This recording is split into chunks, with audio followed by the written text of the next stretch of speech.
Durante todo este año nos hemos visto amenazados por el coronavirus. Y ahora que comienzan los fríos, viene también el virus de la influenza estacional.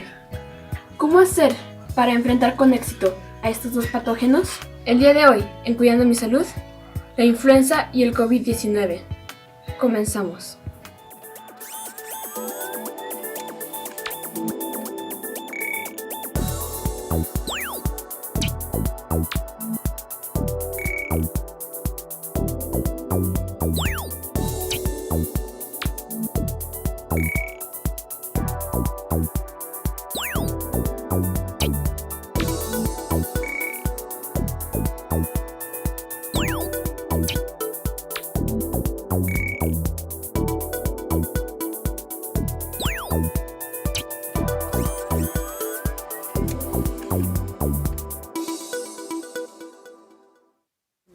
¿Qué tal? ¿Cómo están? Bienvenidos, bienvenidas a una emisión más de su programa Cuidando mi Salud en este miércoles 14 de octubre del año 2020. Yo soy Jorge Valencia, como siempre agradeciendo el favor de su atención a este programa que transmitimos desde el campus central de la Universidad Autónoma de Aguascalientes a través del canal 26.2 de televisión digital terrestre. Las líneas telefónicas ya están a su disposición, llámenos 449-910-9260, que es el teléfono aquí en Televisión Universitaria, pero también tenemos un WhatsApp donde puede mandar sus mensajes y sus preguntas para las especialistas que tenemos el día de hoy para este programa. Es el 449-459-2002. Y bueno, ya como escuchó y vio al principio de este programa, pues estaremos tratando un tema muy interesante, un tema muy actual, que es la influenza estacional y el COVID-19. Para ello, pues tenemos a dos invitadas. Presento primeramente a la doctora María Guadalupe Durón Montoya. Ella es responsable estatal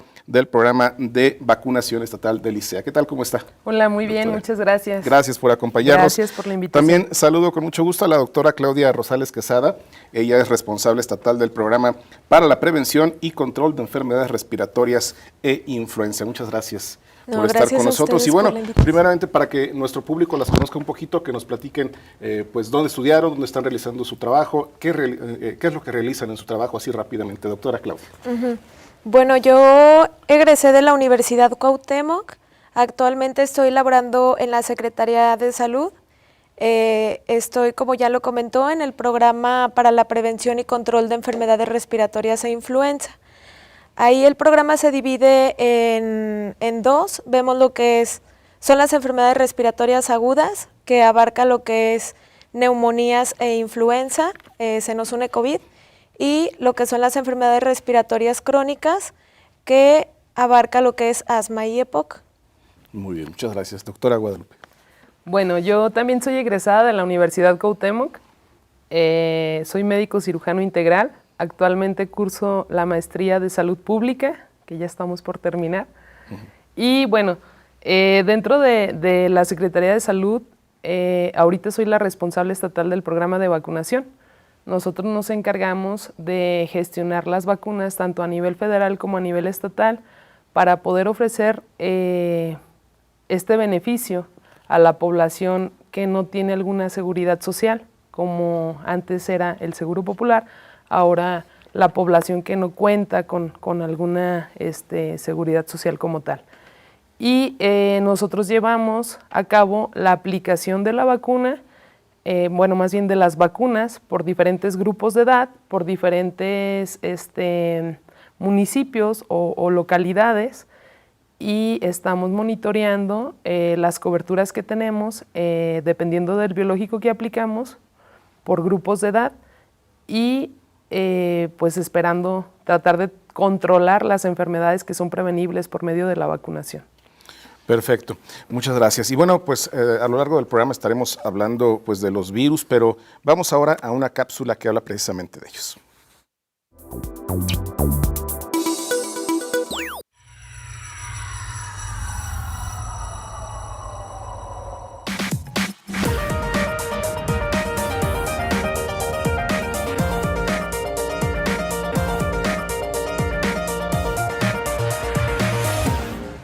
¿Qué tienen en común el dengue, la influenza, el chikungunya, el ébola y el VIH? Todos ellos son virus que causan enfermedades en las personas. Los virus son partículas muy pequeñas que no son capaces de reproducirse por sí mismas. Por ello, requieren infectar a un ser vivo. Y aunque un gran número de virus no causan enfermedades, dichas infecciones pueden traer consigo la aparición de una enfermedad. Hay virus que infectan personas, animales, plantas, hongos y hasta bacterias. Sin embargo, un virus específico solo puede infectar una o unas pocas especies. ¿Cómo nos infectamos? Los virus pueden usar diferentes rutas de entrada a nuestro cuerpo y por ello los métodos para prevenir el contagio de cada tipo de virus son diferentes. Por ejemplo, la influenza se transmite al respirarlo en forma de pequeñas gotitas de saliva. Los virus que causan diarrea tienen como ruta la oral fecal. El VIH se transmite por contacto sexual o intercambio de fluidos corporales. El virus ébola también se transmite al contacto con los fluidos corporales. El dengue y chikungunya mediante la picadura de un insecto vector que está infectado. Algunas enfermedades virales se pueden prevenir mediante vacunas, otras cuentan con tratamientos específicos. Para muchas de ellas no existen herramientas para combatirlas. Los virólogos se encargan de estudiar a estos organismos para así lograr controlar las enfermedades ocasionadas por los virus.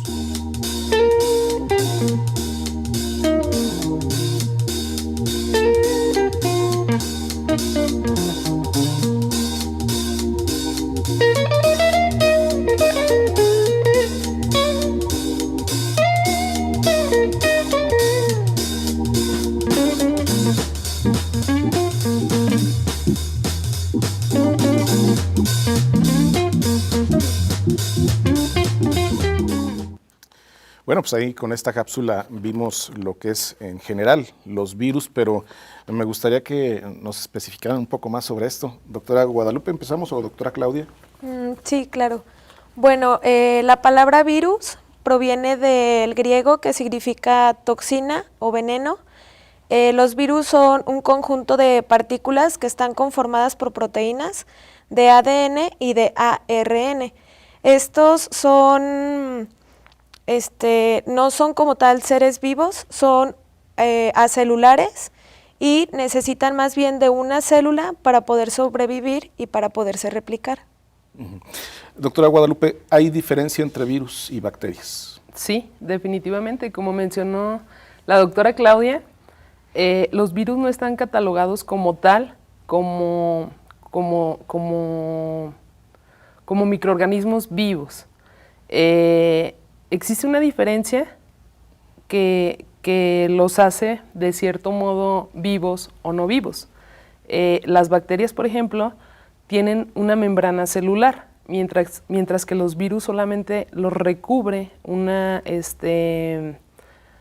como una cadena lipídica. La bacteria, en su caso, ella por sí misma puede reproducirse, porque es una célula. El virus necesita introducirse dentro de una célula para poder hacer la replicación viral. En este sentido, existe una diferencia muy notable porque la bacteria como tal puede multiplicarse así en automático y el virus de cierto modo necesita introducirse en una célula para poder realizar esta función. ¿Cómo funcionan o cómo trabajan los virus dentro de nuestro cuerpo? Ok, bueno, entra el virus a nuestro organismo de las diferentes maneras que ya mencionó en la cápsula. Puede ser de forma oral, puede ser respiratoria por gotitas de flush. Ya al momento que tenemos el virus, se va a unir a la membrana de la célula mediante unos receptores. Al momento que ingresa a la célula, empieza la copia del genoma viral y se empieza a replicar dentro de la misma célula. Ya que se está replicando, estas nuevas partículas de virus salen de esa célula y empiezan a buscar a otras células para seguir realizando el mismo proceso.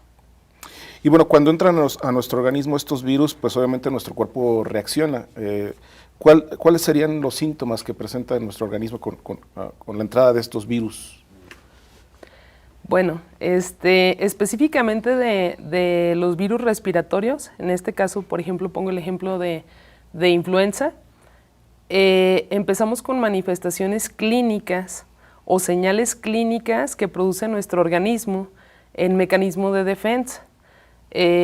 Podemos presentar dolor en la garganta, escurrimiento nasal, tos, incluso dificultad para respirar. Obviamente, como se trata de un proceso infeccioso, podemos manifestar fiebre, dolor de cabeza, malestar general.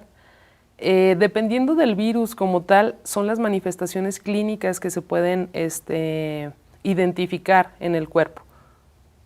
Muy bien. Y bueno, hay gente que no experimenta o siempre experimenta los mismos síntomas. ¿Cuál es la razón?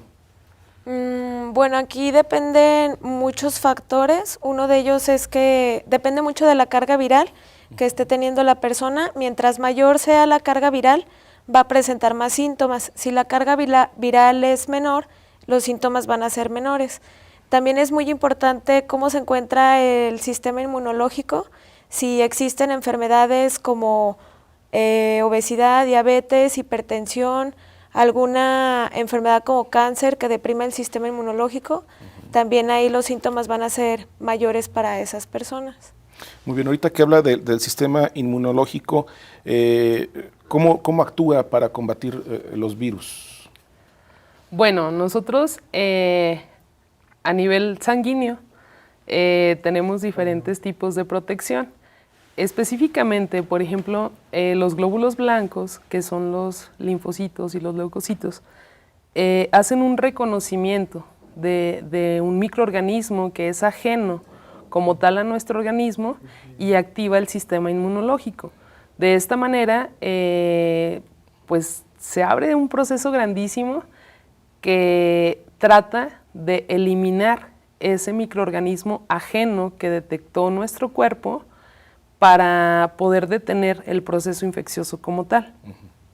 Y bueno, ¿existen medicamentos para disminuir los síntomas de las infecciones virales? ¿Es conveniente usarlos? Sí, sí es conveniente utilizarlos, ya que la mayoría de las infecciones virales, la primera línea de medicamentos tiene que ser sintomática para disminuir la fiebre, que es uno de los síntomas de infecciones virales, y medidas de soporte como es la hidratación. Si quiere abundar sobre esto, doctor. Sí, como bien menciona la doctora, la primera línea que tenemos para poder abatir una infección producida por un virus definitivamente es irnos contra los síntomas que está manifestando el paciente. Una diferencia que tenemos cuando se trata de un proceso bacteriano como tal, que ya se identifica y se comprueba que es bacteriano, ahí, por ejemplo, podemos meter lo que son los antibióticos. Actualmente no contamos con una gama tan amplia, por así decirlo, de medicamentos antirretrovirales. Y estos se dejan solamente para algunos virus que son muy agresivos, específicamente. Por ejemplo, hablamos de la infección de influenza. Tenemos un antirretroviral que es usado como el medicamento de primera línea. Tenemos antirretrovirales también utilizados específicamente para pacientes que tienen una infección por virus de inmunodeficiencia humana. Entonces, en este sentido, cuando se trata de una infección específicamente viral, las manifestaciones clínicas que presenta el paciente por los factores que ya señaló la doctora, como el estado físico como tal de la persona, si cursa o no con alguna enfermedad, si es un paciente sano, o bien si la carga viral es muy elevada, en ese sentido tenemos que abastecer o ayudarle a nuestro cuerpo a combatir esos síntomas que está manifestando por esta infección. Muy importante algo que menciona la doctora, pues la mayoría de las infecciones, independientemente de si son virales o son bacterianas, pueden llegar a presentar fiebre. Y si la fiebre no la tratamos o la controlamos y esta sigue de forma gradual avanzando, podemos tener complicaciones muy severas simplemente por no controlar este síntoma como tal. Entonces, definitivamente, de acuerdo totalmente con lo que dice la doctora Claudia, sí, necesitamos dar tratamiento sintomático para no dejar que evolucione a algunas otras complicaciones como tal. Muy bien, nosotros tenemos que hacer una pausa, pero le recordamos que las líneas telefónicas están a su disposición para si tiene alguna pregunta para nuestros especialistas de este día, 449-910-9260, también el WhatsApp 449-459-2002. Vamos a la pausa y regresamos.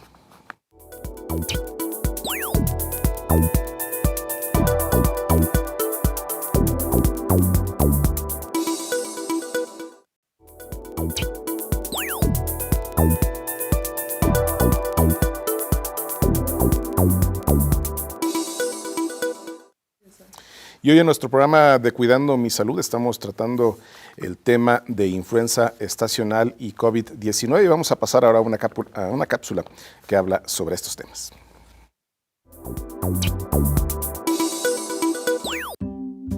El COVID-19 y la influenza son ambos enfermedades respiratorias, pero son causadas por virus diferentes. Tienen síntomas y modos de transmisión similares, lo cual puede ser confuso. Ambos virus se propagan dentro de las comunidades por el contacto de humano a humano y a través de superficies que tocan con sus manos. Ambos pueden mostrar síntomas similares como tos, fiebre o falta de aire. Entonces, ¿cuál es la diferencia entre COVID-19 y la influenza? COVID-19 tiene un periodo de incubación más largo que le permite al virus propagarse mientras muestra síntomas mínimos. Las personas de más de 60 años o con sistemas inmunes débiles sufren un riesgo más alto si se infectan, mientras la influenza, por lo general, afecta a un grupo de edades más amplio, incluyendo los niños y las embarazadas. Por último, una vacuna para este virus todavía está en proceso. Por lo tanto, la mejor manera de ayudar a contener el COVID-19 es practicar el distanciamiento social y mantener una buena higiene.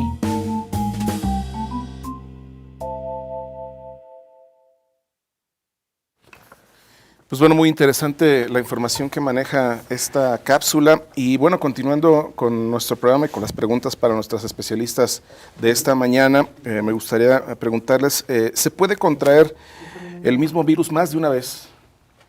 Sí, claro que sí. Ya está bien demostrado que identificamos personas que tuvieron COVID y que si siguen sin tener las medidas adecuadas, preventivas, pueden manifestar nuevamente la enfermedad. Del mismo modo, personas que tuvieron influenza pueden volver a manifestarlo. Definitivamente eso no nos exenta de volver a enfermar por este mismo virus. ¿El cuerpo no genera defensas ante estos virus? Bueno, ahí es importante comentar que existen dos tipos de inmunidad. La primera es la innata, como lo mencionó la doctora, entra un agresor al cuerpo y el cuerpo empieza a reaccionar con inflamación, con fiebre para tratar de eliminar el virus. También existe otro tipo de inmunidad donde se crea memoria. Esto es que llega el agresor, el cuerpo lo desecha, cuando vuelve a entrar, ahí ya es cuando crea inmunidad y ya es más fácil eliminarlo. Sin embargo, es muy importante mencionar que los virus mutan o que existen varias cepas del virus. Entonces, si alguna vez presentó influenza, por ejemplo, tipo A, es posible que más adelante pueda presentar otra vez influenza, pero por otra cepa. Eso es. Y bueno, hay diversos virus patógenos, pero ¿cuáles serían los más conocidos en el caso, si hablamos de la cuestión respiratoria? Pues el más conocido ahorita o el que más de moda está, por así decirlo, es el coronavirus, ¿no? Creo que ya hasta tiene una canción. Sí. Entonces, pues sí, ese yo creo que ahorita desde niños hasta adultos mayores saben de su existencia.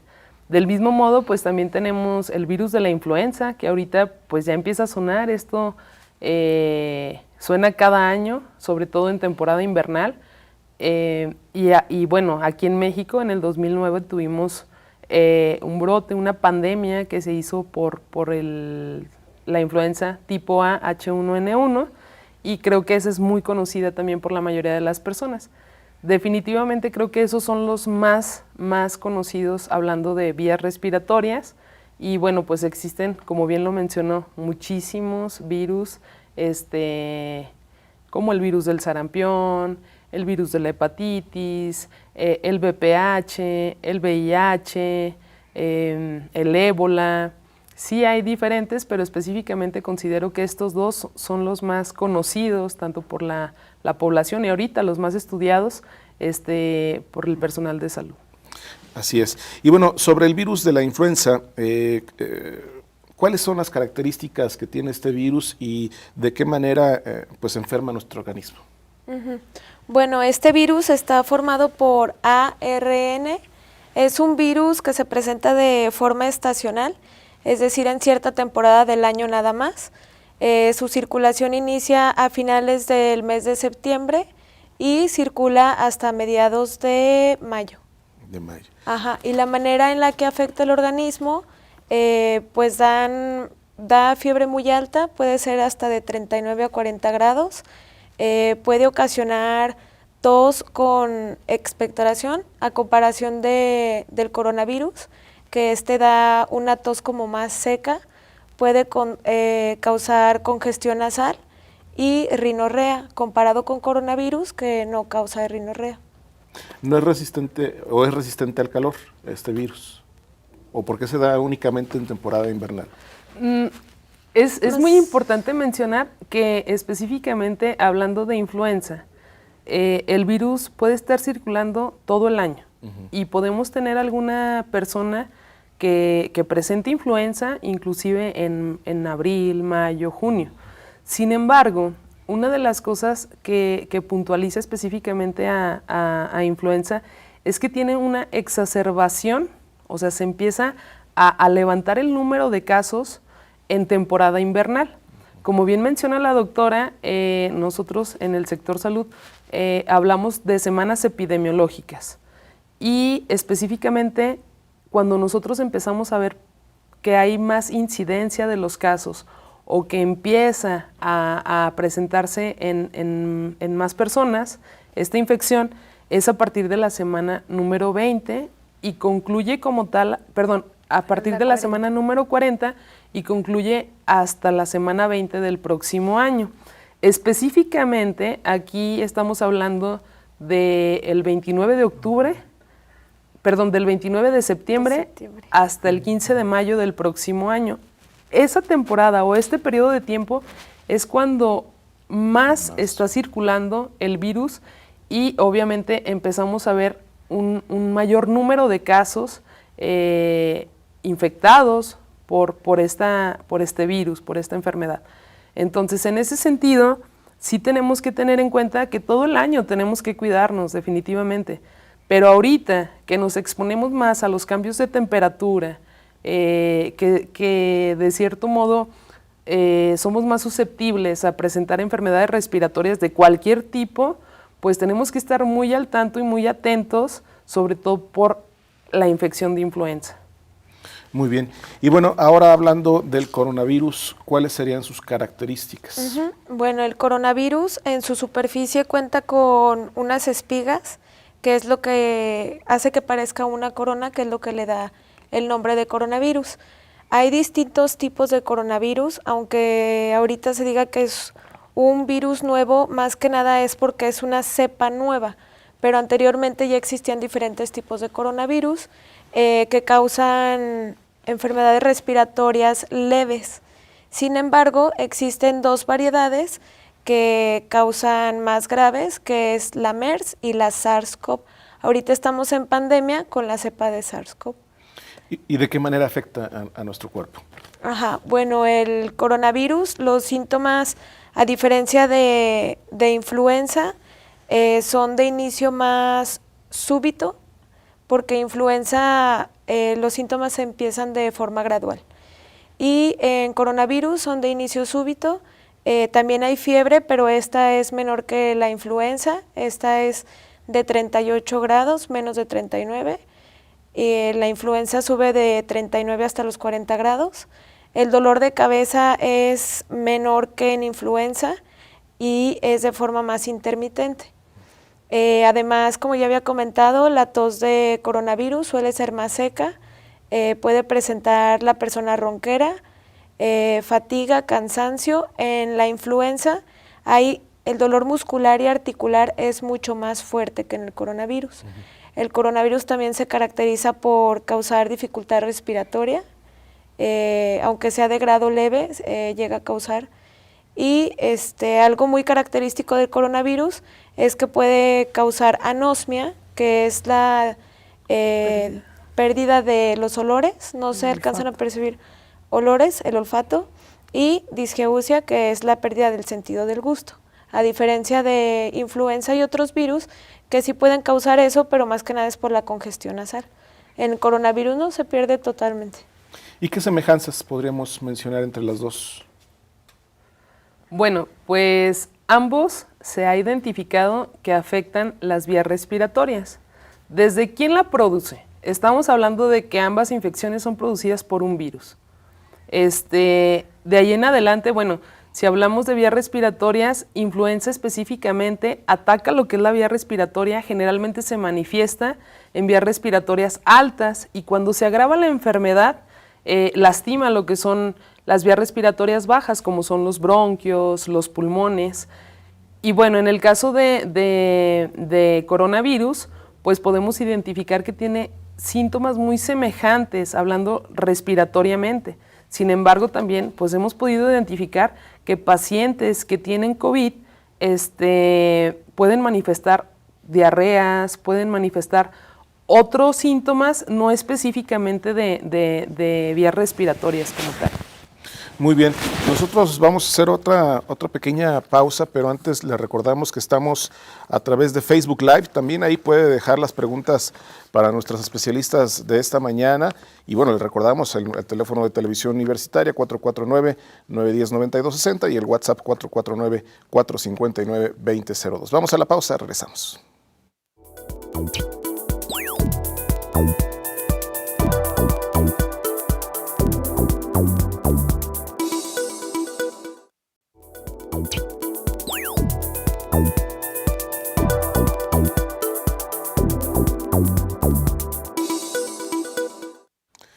Vamos a presentarles una cápsula más que habla de la gripe o coronavirus.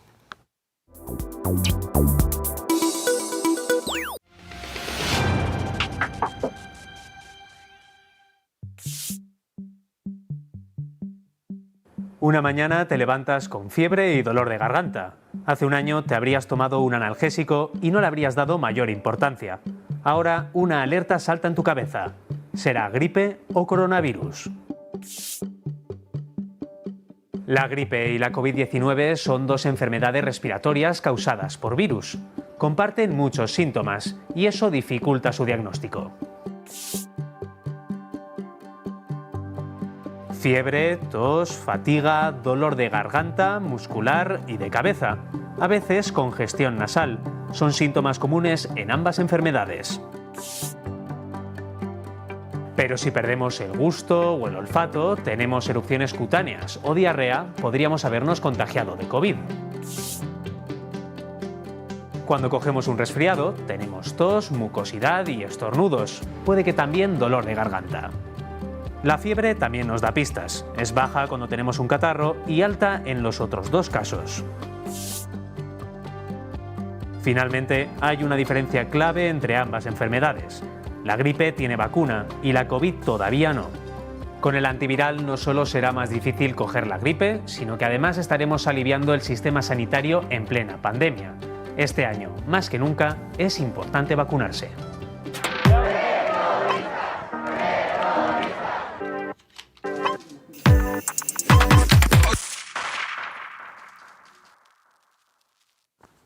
Pues hay que vacunarse, ¿verdad? Sí, por bueno, favor. Y nos hablaba en el corte anterior sobre esto de que iniciaba la influenza en la semana 40, en la semana epidemiológica número 40. ¿Cuál sería la prevención que se tendría que hacer para no contraer esta enfermedad?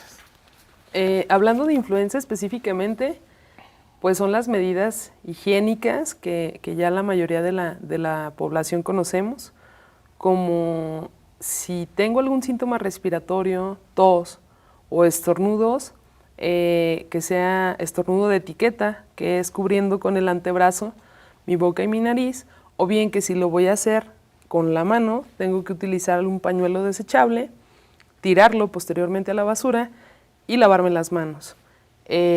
Aparte de eso, bueno, pues estar desinfectándome o lavándome las manos continuamente, limpiar las cosas que vienen de la calle. ¿Qué más? ¿Qué más, doctora? La sana distancia. La sana distancia. Evitar lugares muy concurridos. El uso adecuado del cubrebocas. Muy bien. ¿Y cuáles serían los tratamientos que existen contra la influenza estacional? El tratamiento como tal para la influenza, hablamos de primera línea, el sintomático, como ya lo mencionamos anteriormente. Posteriormente, no existe un tratamiento específico como tal, porque depende mucho de la respuesta o de las molestias, los síntomas que presenta el paciente. No voy a utilizar el mismo tratamiento para un paciente que tiene influenza, que está en casa, a un paciente que está hospitalizado. Entonces, en este sentido, no podemos puntualizar o no podemos decir que existe un tratamiento específicamente para abatir influenza. Utilizamos un antirretroviral, que sería en este caso el oseltamivir, pero lejos de ahí, más que nada nos vamos con los síntomas que está presentando el paciente. Muy bien. Y bueno, ahora en cuanto al COVID-19, ¿cómo se puede prevenir? Bueno, para prevenir el COVID son prácticamente las mismas medidas: lavado de manos, la sana distancia, uso de cubrebocas. La alimentación también es muy importante, consumir alimentos con vitamina A, D y C, que nos ayudan a mejorar nuestro sistema inmunológico, el zinc, omega 3, actividad física, más que nada nuestro lavado de manos. Y también se ha comprobado que otras infecciones respiratorias con estas medidas han disminuido en gran medida. Ahorita tenemos la pandemia del coronavirus, pero esperamos que, como la población está tomando estas medidas, sean menos los casos que se estén presentando de influenza. A diferencia de la influenza, aún no hay una vacuna, está todavía en proceso de realizarse esta vacuna, pero ¿qué tratamiento se les da a los pacientes que presentan COVID-19? Hablamos del mismo tratamiento, tal cual de influenza. Nos vamos también de primera línea con tratamiento sintomático. Posteriormente, dependiendo el estado del paciente, si se le da un tratamiento ambulatorio, por ejemplo, para que él esté tomando su tratamiento sintomático en casa, o bien si tenemos al paciente hospitalizado o en la terapia, pues obviamente utilizamos otro tipo de medicamentos, dependiendo los síntomas y las manifestaciones clínicas que esté presentando cada paciente. Ahora bien, ¿una persona que ya tuvo COVID-19 puede tener influenza o viceversa? Sí, puede presentarlo. Bueno, si se vacunó, no es tanta la probabilidad de que después de tener coronavirus pueda presentar influenza, y si ya tuvo el coronavirus y aprendió y sigue teniendo las medidas de higiene, pues baja mucho la probabilidad, pero sí puede pasar. Ya se presentó en México el primer caso con los dos virus al mismo tiempo, y pues apenas vamos a ver qué tan bien o mal les va. ¿Cuál es el desenlace? Sí, todavía es una paciente, ¿no? En la Ciudad de México, creo. Sí, es correcto. Y bueno, sí. Todavía no sabe que podía... No, bueno, en este caso, pues ambos afectan vías respiratorias. Aquí en el peor de los casos, pues tendría dificultad respiratoria. Esperemos que no vaya a suceder eso, y esperemos que sean pocos los casos que se presenten así. De esta manera. Muy bien. Y en el caso de los pacientes ya hospitalizados, ¿qué tratamiento se les sigue en el caso del COVID, ¿no? Bueno, por ejemplo, en lo que es el Hospital Hidalgo, están manejando lo que es acitromicina, lo manejan una dosis diaria por 3 días. Están manejando la ingesta de líquidos, ese es esencial. Depende también mucho de la saturación que esté presentando el paciente, o sea, qué tanto oxígeno está teniendo en su sangre. Dependiendo de eso se utilizan medidas de soporte con oxígeno suplementario, puntas nasales, mascarilla. ¿Qué otras cosas se están utilizando? Anticoagulantes como la enoxaparina. Esta más que nada es porque el coronavirus, a diferencia de influenza, causa procesos inflamatorios sistémicos en todo el cuerpo. Entonces, como se inflaman también los vasos sanguíneos, para evitar eso, en los hospitales están utilizando los anticoagulantes. Muy bien. Y bueno, desde el 1 de octubre inició la campaña nacional de vacunación contra la influenza. Es importante en estos momentos vacunarse, ¿no?, contra esta enfermedad. Sí, es muy importante. Como bien menciona, ya dimos arranque oficial a la campaña de vacunación contra la influenza estacional, que se llevó a cabo a partir del 1 de octubre y la vamos a concluir el 31 de diciembre.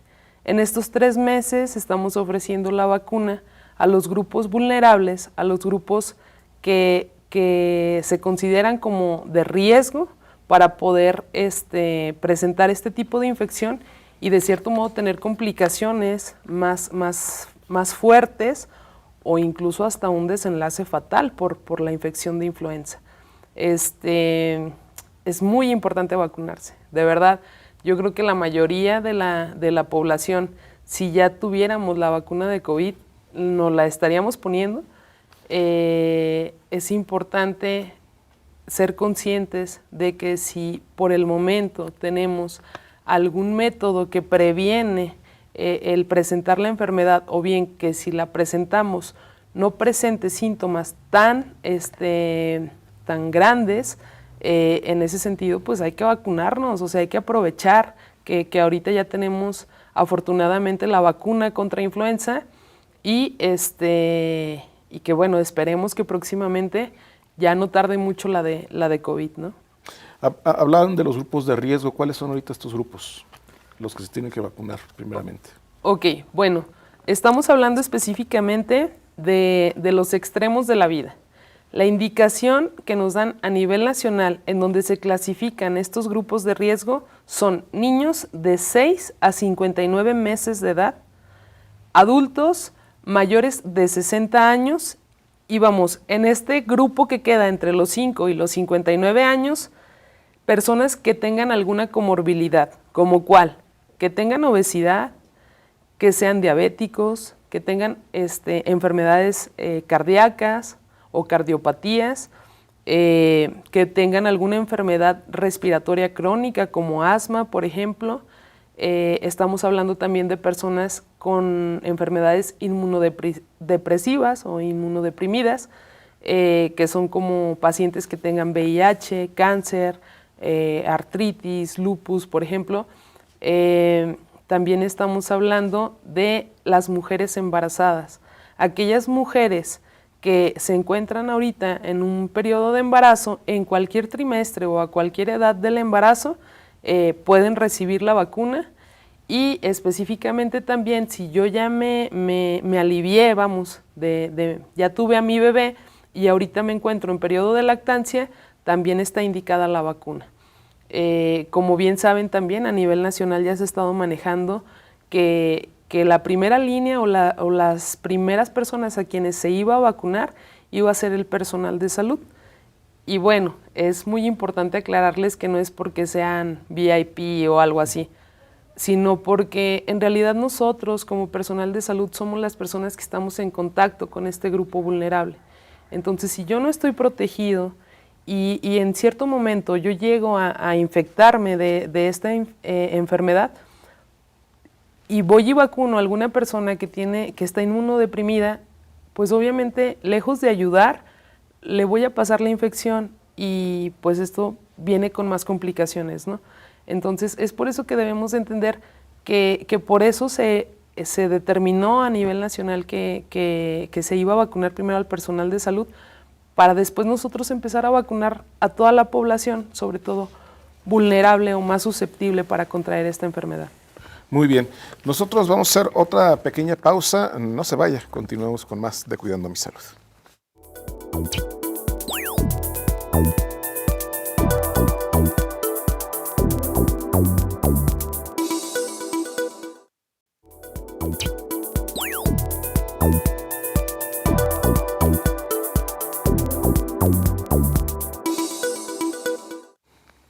Les recordamos que en nuestro programa de Cuidando mi Salud estamos tratando el tema de influenza estacional y COVID-19 y vamos a pasar ahora a otra cápsula que habla sobre el COVID-19 si puede volverse endémico. El nuevo coronavirus SARS-CoV-2 puede volverse endémico. El nuevo coronavirus SARS-CoV-2 que causa la enfermedad de COVID-19 podría convertirse en un virus endémico y nunca desaparecer. Así lo señaló el pasado miércoles el director de las emergencias sanitarias de la Organización Mundial de la Salud, Mike Ryan. En este sentido, el jefe del programa de emergencias hizo un llamado a mantener una postura prudente y no generar expectativas sobre fechas que presuntamente marquen el fin de los contagios del virus. Creo que es importante que seamos realistas y no me parece que nadie pueda predecir cuándo desaparecerá la enfermedad, afirmó Mike Ryan. Una de las razones por las que Ryan consideró que será difícil el control del SARS-CoV-2 a corto plazo es el bajo porcentaje de infectados en proporción a la población global. Sin embargo, señaló que otra solución plausible sería el desarrollo de una vacuna contra dicho virus, la cual tendría que ser altamente eficaz e implantarse masivamente por todo el mundo. Asimismo, en sus declaraciones el director de emergencias sanitarias hizo referencia a otras enfermedades que se volvieron endémicas y con las que nos hemos acostumbrado a vivir. Tal es el caso de la malaria, el sarampión, la tuberculosis y el VIH, entre otras. Enfermedades que en muchos casos tienen una letalidad mayor a la que se ha presentado con la COVID-19. Un ejemplo de ello es la tuberculosis, que únicamente en el año 2018 llegó a enfermar a cerca de 10 millones de personas, de las cuales 1.5 millones perdieron la vida. Mientras tanto, hasta este 14 de mayo, la cifra global de infectados de SARS-CoV-2 ascendió a los 4.4 millones, en tanto que las muertes totales ascendieron a 300.315. Por su parte, el director de la Organización Mundial de la Salud, Tedros Adhanom, sostuvo que sí es posible controlar el SARS-CoV-2, pero se necesitarán los esfuerzos y la cooperación mundial para lograrlo.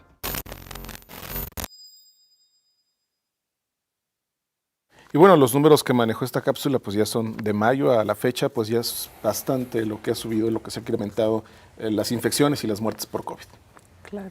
Sí, así es. Bueno, como menciona la cápsula, hay que estar conscientes de que probablemente sea un virus que ya llegó para quedarse, esperando que con la vacuna y siguiendo las medidas higiénico-dietéticas se pueda estar controlando.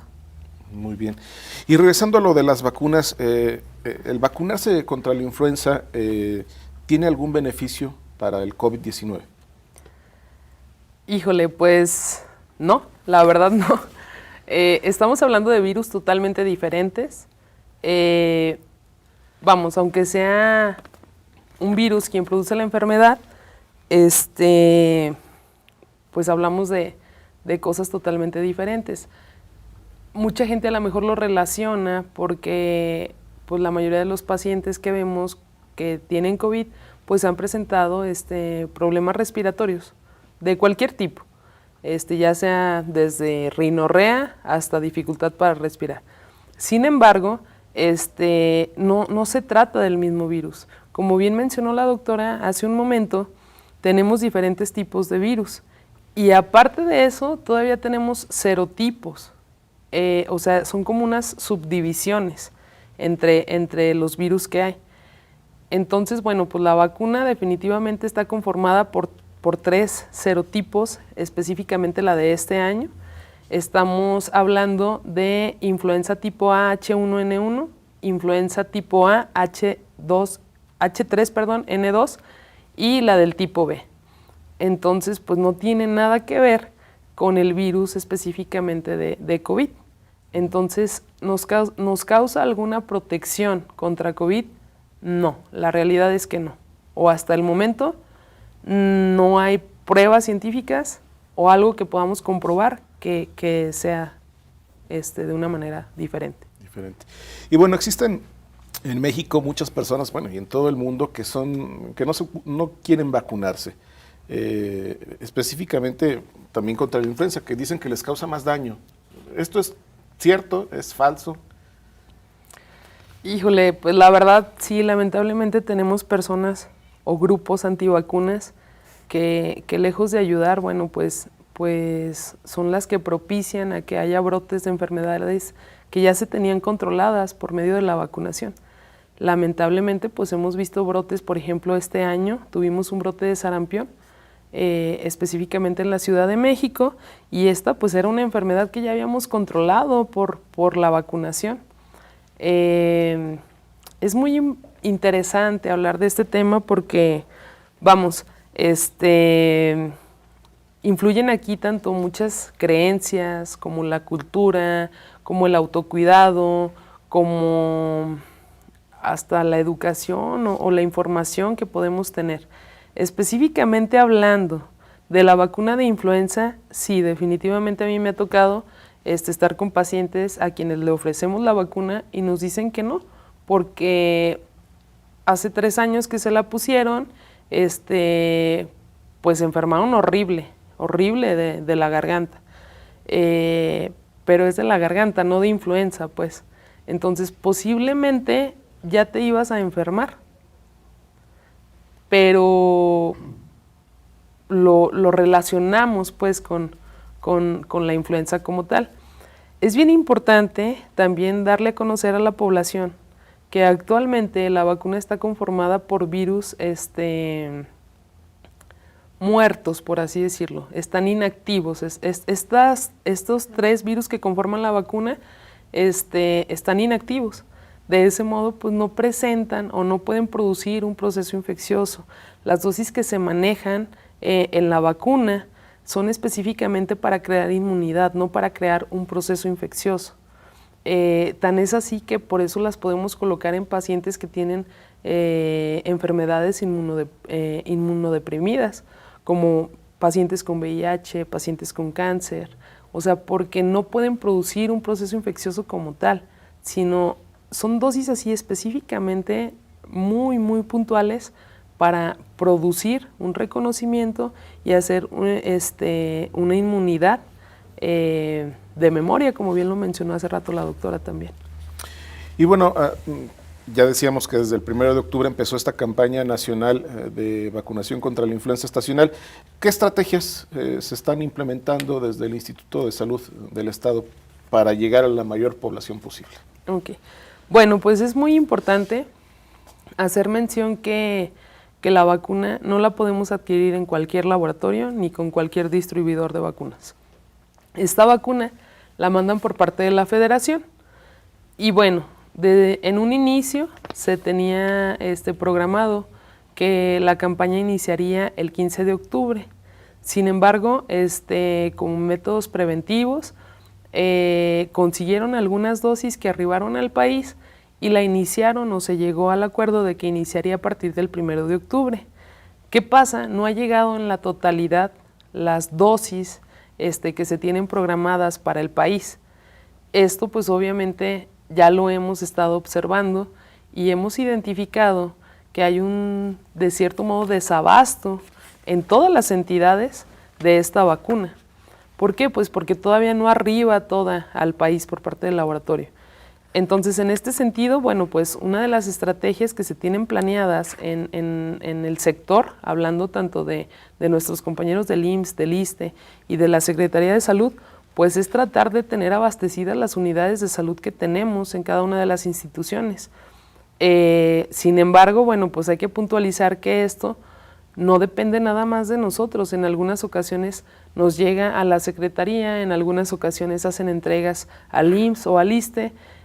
La vacuna que hemos recibido en realidad han sido muy pocas dosis, lamentablemente, y la hemos estado compartiendo entre las 3 instituciones con la finalidad de lograr que todas las unidades médicas, tanto de una institución como de otra, tenga vacuna.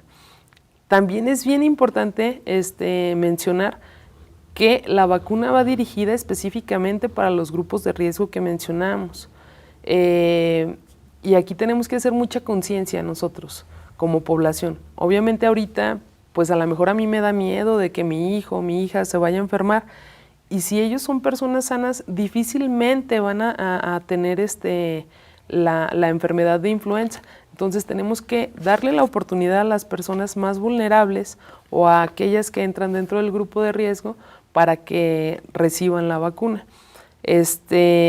Otra estrategia que se tenía planeada y que se había hablado con anterioridad, incluso en los medios, era la colocación de módulos en algunos lugares estratégicos para que fueran las personas incluso en su vehículo, sin ni siquiera bajarse, y nosotros acercarnos y colocar la vacuna.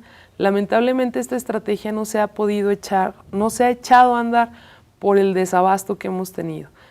Nosotros estamos en espera todavía de que México nos confirme o nos mande un cronograma del número de dosis que nos van a llegar por cada entrega, cada cuándo van a ser las entregas, y lamentablemente no lo hemos recibido. Entonces, ahorita la única estrategia que tenemos es tratar de la vacuna que tenemos, tenerla distribuida en la mayoría de las unidades.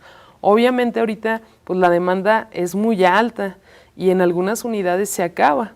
Cuando nosotros tenemos oportunidad de volver a surtir a estas unidades de salud, lo hacemos, pero sí necesitamos que también la gente sea consciente de que es un insumo que por la alta demanda pues empieza a bajar la existencia del mismo.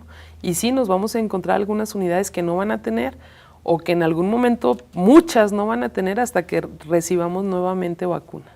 Muy bien, pues yo nada más quiero agradecer mucho a la doctora Claudia Rosales Quesada, que es responsable estatal del Programa para la Prevención y Control de Enfermedades Respiratorias e Influenza del Instituto de Servicios de Salud del Estado de Aguascalientes, pues el habernos acompañado. Muchísimas gracias, doctora. También la doctora María Guadalupe Durón Montoya, también ella que es responsable estatal del programa de vacunación del ICE. Muchísimas gracias. También usted, que lo hizo a lo largo de esta hora, también le agradecemos el que nos haya acompañado. Le recordamos que la próxima semana estaremos aquí el miércoles a las 11 de la mañana. Lo esperamos en una emisión más de Cuidando mi Salud. Yo soy Jorge Valencia. Que tenga un excelente día. Muchas gracias.